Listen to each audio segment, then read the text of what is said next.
Assalamualaikum warahmatullahi wabarakatuh. Selamat pagi anak-anak. Hari ini kita akan belajar tentang mata pelajaran IPS. Materi hari ini tentang saluran mobilitas sosial.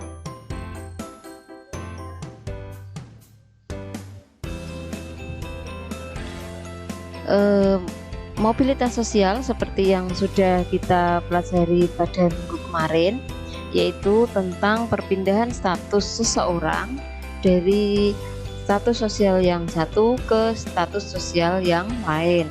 Contohnya naik jabatan atau turun jabatan, ya, atau pindah tugas satu ke pindah tugas di instansi yang lain, itu namanya mobilitas sosial. Nah, sekarang bagaimana caranya agar mobilitas sosial itu terjadi? Nah, seseorang itu akan mengalami mobilitas sosial bisa melalui beberapa cara atau beberapa saluran, diantaranya yaitu melalui lembaga pendidikan, melalui organisasi politik, melalui organisasi ekonomi, organisasi profesi, lembaga keagamaan, lembaga militer atau kepolisian, maupun lembaga keluarga. Yang pertama yaitu lembaga pendidikan. Nah, lembaga pendidikan itu pada umumnya merupakan saluran yang konkret dari mobilitas sosial vertikal ke atas. Bahkan dianggap sebagai sosial elevator atau perangkat yang mengangkat seseorang dari kedudukan yang rendah ke kedudukan yang lebih tinggi. Jadi melalui lembaga pendidikan itu bisa memberikan kesempatan pada setiap orang untuk mendapatkan kedudukan yang lebih tinggi. Contoh ya, seorang anak dari keluarga miskin mengenyam sekolah sampai perguruan tinggi. Nah, nanti setelah lulus ia bisa menggunakan pengetahuannya untuk memperluas atau untuk melakukan usaha. Atau bisa juga awalnya anak yang dari keluarga miskin kemudian sekolah di perguruan tinggi, dia mendapatkan di bidik misi, di sana mendapatkan beasiswa, sehingga dari ilmu yang dia peroleh dia bisa membuka usaha setelah lulus, ya. Nah, usahanya laris, berarti dia itu sudah mengalami peningkatan status atau mengalami mobilitas sosial. Berikutnya adalah melalui organisasi politik, ya. Nah, banyak sekali orang-orang yang meniti perjuangan karir itu melalui organisasi politik, baik dari tingkat yang rendah bahkan sampai tingkat yang tinggi. Contohnya ya, tingkat yang rendah itu organisasi politik itu misalnya awalnya hanya jadi kepala desa, selanjutnya dia akan meniti karir menjadi bupati, menjadi anggota DPR, DPRD, ya, DPR kabupaten, DPR provinsi, bahkan dia bisa menjadi menteri ataupun presiden, ya. Contoh saja Presiden Republik Indonesia pertama yaitu I.R. Soekarno itu dulu awalnya ya orang biasa, tapi beliau mendirikan Partai Nasional Indonesia. Nah, dari Partai Nasional Indonesia tadi itu dia akhirnya bisa menjabat menjadi presiden. Atau contoh lain lagi, misalnya Bapak Presiden Pak siapa ya, Pak Jokowi misalnya ya, awalnya kan juga pedagang, tapi kemudian melalui organisasi politik berupa PDI Perjuangan, akhirnya Bapak Presiden Joko Widodo bisa menjabat menjadi presiden. Itulah contoh dari organisasi politik, ya. Selanjutnya yang ketiga yaitu organisasi ekonomi. Nah, seseorang itu juga bisa bergerak melakukan mobilitas sosial itu bisa melalui organisasi ekonomi. Organisasi ekonomi yang bergerak itu pada umumnya adalah organisasi koperasi. Nah, melalui koperasi seseorang itu bisa meningkatkan kesejahteraan. Dari kesejahteraan itu, kesejahteraan meningkat berarti otomatis dia sudah melakukan mobilitas sosial. Organisasi adalah organisasi profesi. Nah, seseorang juga bisa meningkatkan mobilitas sosialnya bisa melalui organisasi profesi. Nah, organisasi profesi yang ada di Indonesia ini banyak sekali. Contohnya, organisasi guru itu ada PGRI, organisasi dokter itu ada IID ya, Ikatan Dokter Indonesia.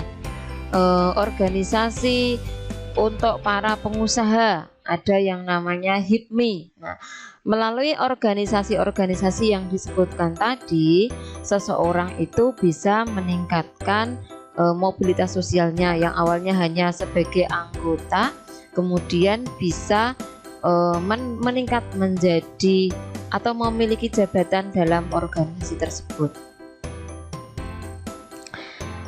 Selanjutnya adalah melalui lembaga keagamaan.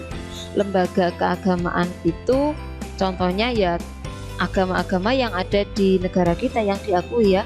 Ada agama Islam, agama Kristen, Katolik, Hindu, Buddha, ataupun Konghucu. Nah, bagaimana cara seseorang meraih mobilitas sosial tertinggi melalui lembaga keagamaan ya?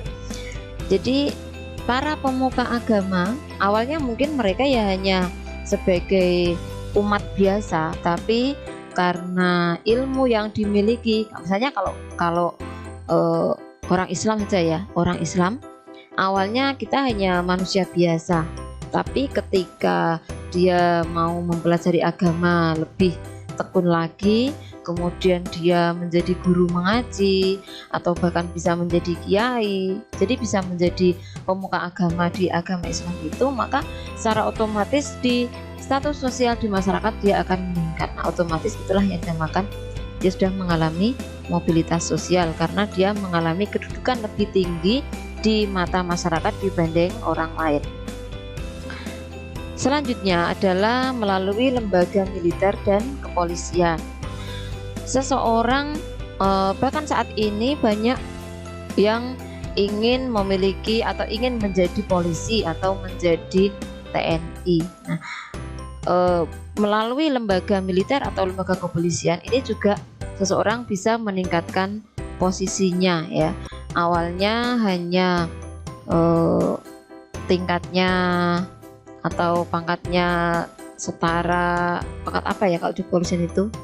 Usah kok tidak begitu paham ya, pokoknya pangkat bawah ya, lama-lama dia oh ya kopral, pangkat kopral nanti bisa menjadi jenderal. Itu lembaga militer atau lembaga kepolisian itu bisa menjadi jalan seseorang untuk meraih jabatan yang lebih tinggi. Selanjutnya yang terakhir adalah melalui lembaga keluarga. Bagaimana seseorang bisa meningkatkan status sosialnya melalui lembaga keluarga? Ini biasanya, ini sebagai contoh saja ya, biasanya lembaga keluarga itu bisa meningkat status sosialnya dengan cara sebuah pernikahan ya. Misalnya seorang perempuan dari keluarga kurang mampu menikah dengan seorang laki-laki keluarga kaya, otomatis dia juga akan berstatus sosial menjadi bagian dari keluarga kaya tadi. Nah, status sosial yang berubah tadi itu merupakan sebuah peningkatan status ya. Jadi awalnya tidak, istilahnya awalnya dipandang sebelah mata ya. Setelah dia menikah dengan orang kaya, dia akan terlihat menjadi kaya juga. Dipandang empat mata. Selanjutnya contoh lain lagi, mungkin anak yang awalnya tinggal di panti asuhan.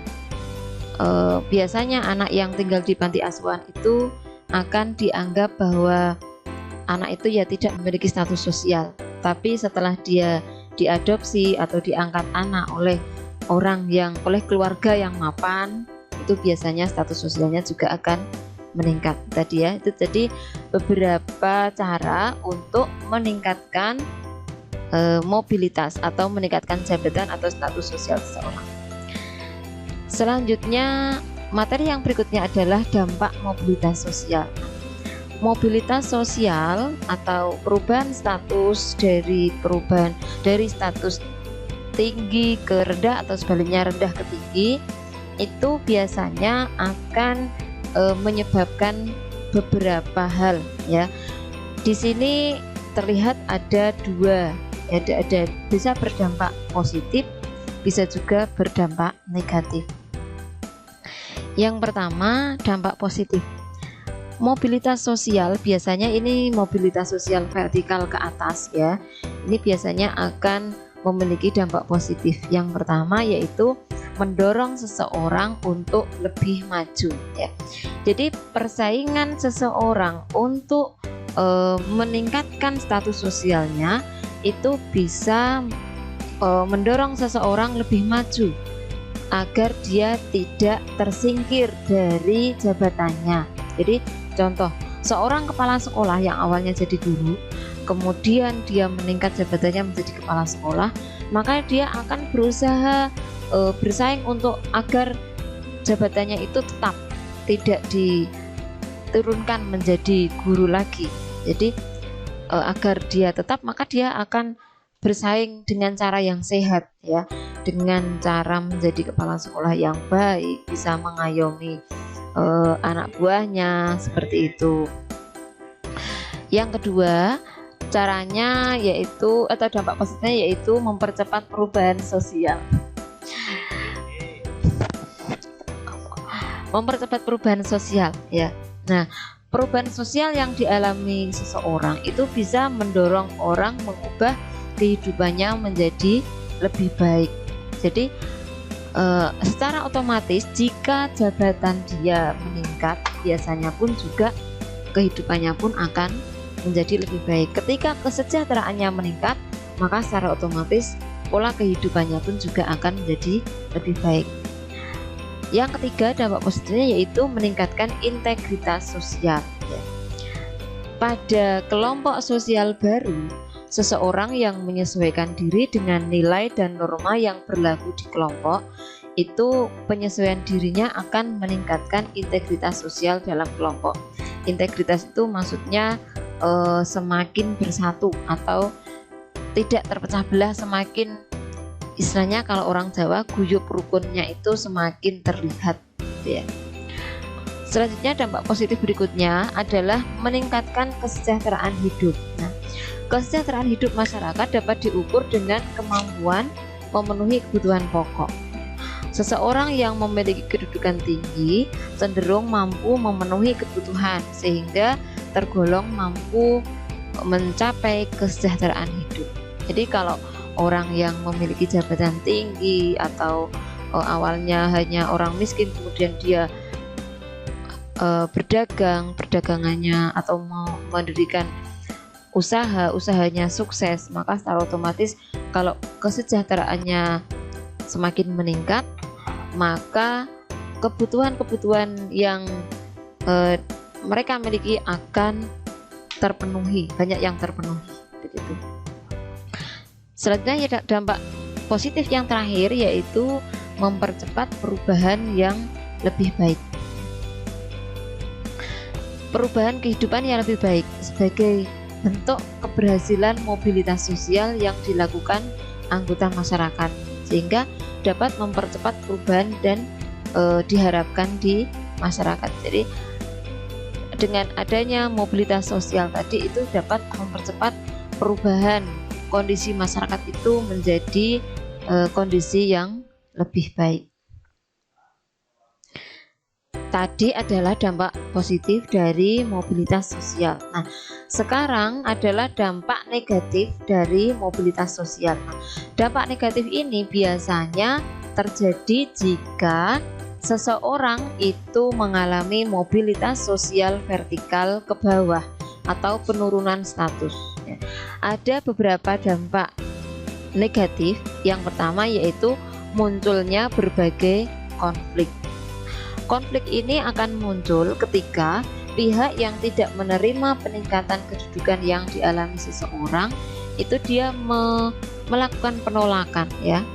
Jadi ketika ada seseorang yang menjabat naik jabatan misalnya dari kepala dari RT ya, dari ketua RT atau masyarakat biasa, dia mencalonkan diri menjadi seorang kepala desa misalnya. Nah, ketika seseorang itu sudah menjadi kepala desa, nah orang yang kalah, biasanya kan ada pencalonan kepala desa itu kan pasti ada lawan ya. Nah, yang menjadi lawannya, jika dia tidak menerima kekalahan, biasanya akan menimbulkan konflik dengan yang menang tadi.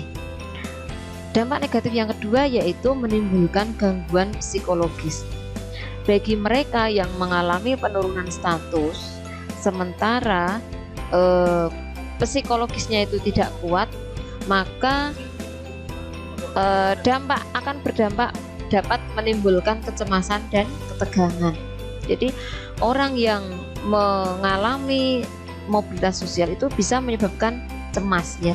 Untuk gangguan psikologis ini tidak hanya dialami oleh orang yang mengalami mobilitas sosial vertikal ke bawah saja, tapi bisa juga yang mobilitas sosial ke atas pun juga bisa mengalami kecemasan.